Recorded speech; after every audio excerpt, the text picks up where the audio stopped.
ഹരിത സാവിത്രിയുടെ novel KR Meera copy അടിച്ചു. മീര ഇതിനു മുമ്പ് എഴുതിയ ആരാച്ചാരും ഇതുപോലെ കോപ്പിയായിരുന്നു. പക്ഷേ മീരക്ക് ആരാച്ചാരുടെ പേരിൽ കിട്ടേണ്ട എല്ലാ ആച്ചാരവും കിട്ടിക്കഴിഞ്ഞിരുന്നു. അപ്പോഴേക്കും മീര ഒരു ആവറേജ് റൈറ്ററാണ്, ജസ്റ്റ് ബിലോ ആവറേജ് എന്ന് പറയാവുന്ന റൈറ്ററാണ്. പക്ഷേ അവർ നല്ല ഇൻഷുറൻസ് എടുത്തിട്ടുണ്ട്.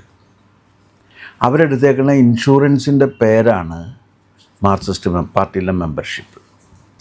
കാരണം എന്ത് വൃത്തികൾ ചെയ്തു കഴിഞ്ഞാലും അവർ സംരക്ഷിക്കപ്പെടും, അവർക്ക് ന്യായീകരണം ഉണ്ടാകും.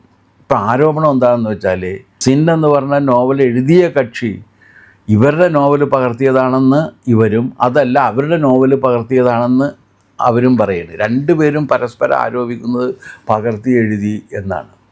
പക്ഷേ പൂർവ്വകാല ചെയ്തികൾ നോക്കുകയാണെങ്കിൽ മോഷണക്കുറ്റം പ്രഥമ ദൃഷ്ട്യാ നിലനിൽക്കാൻ ഇടയുള്ളത് മീരയുടെ പേരിലായിരിക്കും. കാരണം മറ്റേത് ആരാച്ചാർ തുടങ്ങി ഇങ്ങോട്ട് ഉണ്ട്.